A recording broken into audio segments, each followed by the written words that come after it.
경제 지식을 어느 정도 갖췄으면은 초보를 탈출하고 이제 중급으로 올라가야 되겠죠. 각 분야별로 뭐 주식이면 주식, 부동산이면 부동산, 금이면 금, 미국 주식이면 미국 주식, 작은 이제 흐름들이 모여서 어떻게 큰 흐름을 이루는지에 대해서 좀 알아야 되겠죠. 요건 좀 오래된 시리즈인데 지금 당장 시작해라 시리즈입니다. 이제 뭐 지금 당장 경제지표 공부하라, 금리 공부하라, 환율 공부하라, 원자재 공부하라, 뭐 돈의 흐름 공부하라. 제가 이렇게 크게 5가지를 말씀드리는데요. 이제 경제라는 게 환율이 주식에 영향을 미치기도 하고 금리가 주식시장 그리고 부동산 시장에 영향을 미치기도 하고 원자재가 부동산 시장에 영향을 미치기도 하고 또 돈의 유동성의 증가가 자산시장, 부동산 시장, 주식시장 이런 데 영향을 주기 때문에 요 관계가 서로 어떻게 서로 상호작용을 하고 있는지 이해하는 게 중요합니다. 경제를 더욱더 넓은 시각으로 바라볼 수가 있습니다. 그리고 뭐 갑자기 환율이 혹은 뭐 금 가격이 구리 가격이 올랐다. 그러면 어떤 일이 벌어질지에 대해서 어느 정도 예측을 할 수 있는 뭐 통찰력이라고 할까요? 이런 것도 이제 얻을 수 있을 것입니다. 이렇게 경제의 각각의 어떤 작은 흐름들이 어떻게 큰 흐름으로 이어지는가에 대해서 공부를 했다면은 이제 그 다음에는 어떠한 이코노미스트들이 경제를 분석해 놓은 책들이 있습니다. 지금 제가 여기 보여드리는 뭐 선대인 소장이라든지 김영희 교수님이라든지 이런 분들은 그냥 제가 예시를 든 것이지 여러분들이 꼭 이분들 거를 보라는 것은 아닙니다. 단지 이제 현재와 미래 경제를 예측하는 책들을 선택해서 읽으라는 것입니다. 그런데 여기서 중요한 것이 있는데요. 이제 공부를 많이 한 사람 혹은 오랜 기간 투자 회사라든지 높은 기관이라고 할까요? 이런 곳에 머물렀던 사람들의 책을 선택하는 것이 좋습니다. 뭐 이 사람들의 이야기가 전부 옳다라는 것이 아닙니다. 이제 중요한 것은 이 사람들이 얼마나 객관적이고 정확하고 좋은 데이터를 가지고 있느냐 그것입니다. 이 앞에서 여러분들이 경제를 보는 시각을 가졌다면은 이제 어떤 중요한 데이터들이 필요한데요. 앞으로 미래를 예측할 수 있는 데이터, 현재를 객관적으로 바라볼 수 있는 데이터를 가지고 있는 사람들의 책을 찾아서 읽는 것입니다.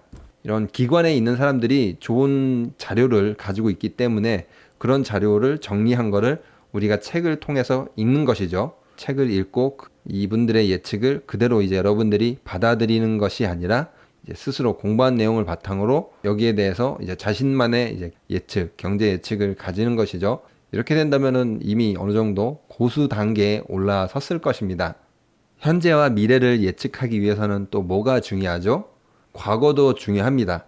그렇기 때문에 이제 과거 경제사에 어떠한 굵직굵직한 일들이 있었는지, 여기에 도대체 무슨 비하인드 스토리라고 하죠? 뭐 이런 것이 있었는지 조금 알아두면은 어떤 흐름이라고 할까요? 그런 것을 읽는데 저는 도움이 된다고 생각합니다. 이 지금 나오는 세 개의 책, 환율 전쟁 이야기, 월가 이야기, 달러 이야기, 이 홍익희 교수님이란 분이 쓰셨는데 뭐 굉장히 책이 재밌어요. 일단 경제사에서 일어난 일 중에 재밌는 에피소드를 뽑아서 책으로 만들었기 때문에 읽어보시면은 두꺼운 거에 비해서도 굉장히 술술 읽히고 조금 재밌게 읽으실 수 있을 거예요. 이것도 어떻게 보면 역사인데 과거의 금융위기의 역사에 대해서 자세하게 데이터를 위주로 이 앞에 책들은 사건을 위주로 어느 정도 재밌게 풀어나갔다면은 좀 어려우실 텐데 어떠한 금리라든지 뭐 유동성, 뭐 돈이 얼마나 풀렸는지, 그때 중앙은행이 무엇을 했는지, 혹은 정부는 어떤 일을 했는지 이런 것들을 위주로 좀 딱딱한 내용이죠.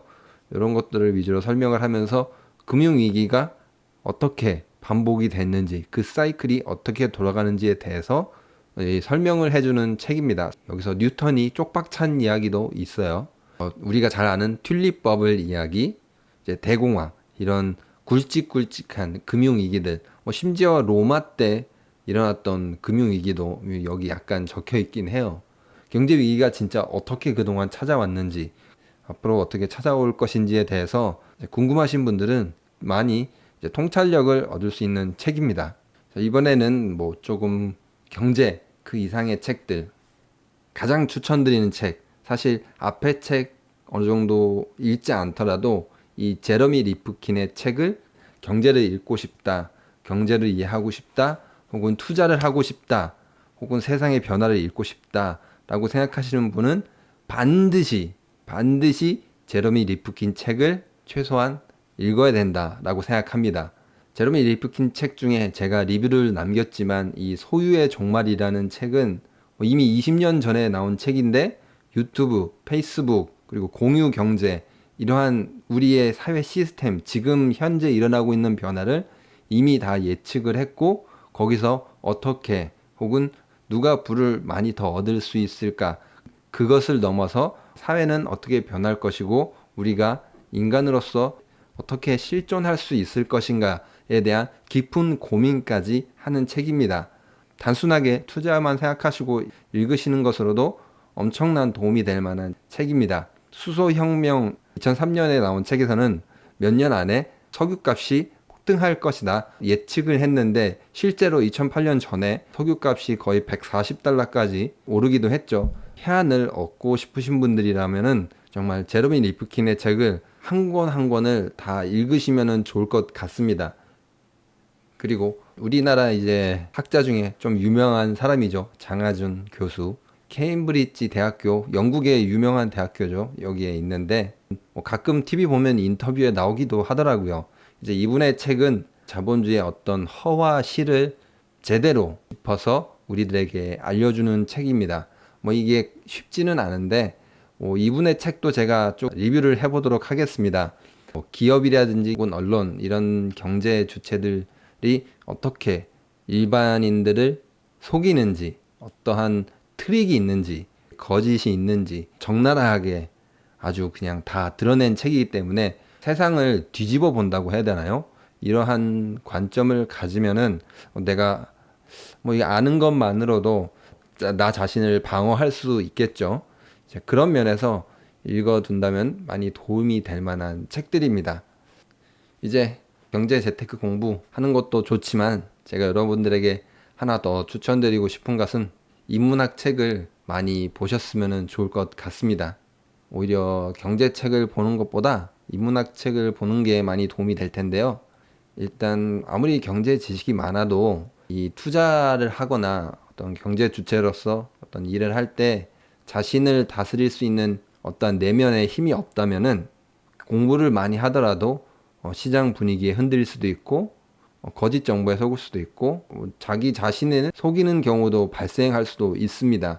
앞에 경제 지식을 배움으로써는 극복하기가 어렵습니다. 지식은 어떤 단편적인 내용이기 때문에 이론으로서는 시장의 흐름을 읽는 것이지 자신을 다스릴 수는 없거든요. 그렇기 때문에 자신을 다스리고 이 시장에 어떻게 내가 흔들리지 않을까, 내 마음을 진정시키고 혹은 다스릴 수 있을까, 이런 것에 많이 도움이 될 만한 책들은 인문학 책, 특히 철학책, 그리고 문학책. 여러분들이 이런 책들도 중간중간에 많이 읽으시면서 경제 관련된 책도 많이 읽으면서 제 유튜브 영상도 많이 시청해 주시면 감사하겠습니다. 오늘 영상도 유익하셨나요? 구독과 좋아요는 영상을 만드는데 많은 힘이 됩니다. 감사합니다.